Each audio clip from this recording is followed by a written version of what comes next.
Merci beaucoup. Je m'appelle Diana Messa, je suis cofondatrice et directrice générale de la société TOWT, Transport à la voile. Donc, c'est une société spécialisée dans le transport des marchandises à la voile. On est né en Bretagne en 2014 et depuis, on a transporté plus de 1000 tonnes de marchandises et économisé plus de 2400 tonnes de CO2. Donc, l'entreprise est née d'un constat, un double constat et une intuition. Les vents au large sont prédictibles et sont abondants. Et les shipping et le transport maritime est très corrélé aux hydrocarbures, donc il a beaucoup de mal à décarboner. L'intuition est que la voile est la meilleure façon de rendre performante cette énergie. Donc, depuis 2014, on effectue des voyages, on transporte des marchandises et on mesure l'impact de chaque trajet. Donc, chaque produit qu'on transporte, on appose un label qui s'appelle Anemos, qu'on a créé aussi. Et avec ce label, le consommateur final va pouvoir trouver toutes les informations sur les voyages de sa marchandise. Donc, est-ce que vous avez pensé à comment vos lunettes ou les ordi sont transportés? Donc, parfois, de plus en plus, c'est une question qu'on se pose par rapport à la consommation. Mais déjà, le fait que nous, on porte ce regard sur les transports est déjà un questionnement sur la consommation sobre. Donc, cette notion de sobriété est au cœur de notre modèle économique. C'est d'ailleurs inscrit dans nos statuts parce que nous, on est une entreprise à mission. Donc, la mission, c'est agir pour décarboner les transports maritimes véritablement et les rendre plus sobres, moins dépendants des hydrocarbures et transparents. Voilà. Bien.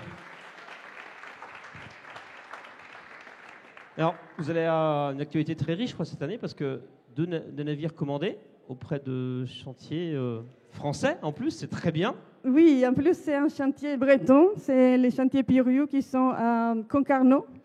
Donc voilà, d'abord, on a affrété des navires existants, mais on a vite vu la nécessité d'avoir un navire propre. Et ce n'est pas parce qu'on est né en Bretagne qu'on a choisi Piriou, c'est vraiment le fruit d'un appel d'offres et on a choisi les meilleurs, les plus fiables.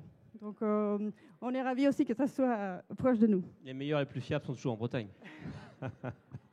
Alors, j'ai lu qu'en 2023, vous visez 2400 tonnes de CO2 évitées. C'est génial. C'est ce qu'on fait avec des navires existants. On pourra déjà multiplier par 3 cet impact avec nos 2 navires en construction. Mais l'ambition, c'est déjà en 2035 avoir une flotte beaucoup plus importante des 200 navires, parce qu'on a compris que l'importance de la fréquence, c'est ce qui va vraiment amener aux chargeurs à décider pour notre solution et donc à multiplier l'impact.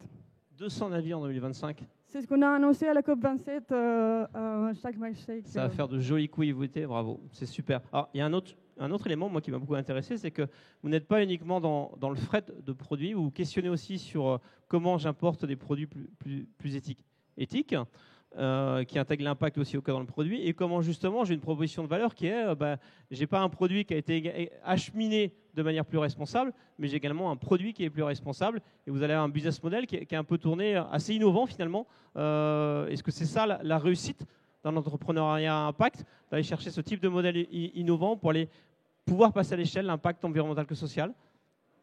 Oui, c'est vrai que les clients qu'on a, ils ont déjà une démarche par la façon de produire, par la façon de créer la valeur au début et aussi la façon de distribuer les produits. Mais c'est vrai qu'entre les deux, il manque ce chaînon du transport maritime. Donc nous, on offre une proposition concrète.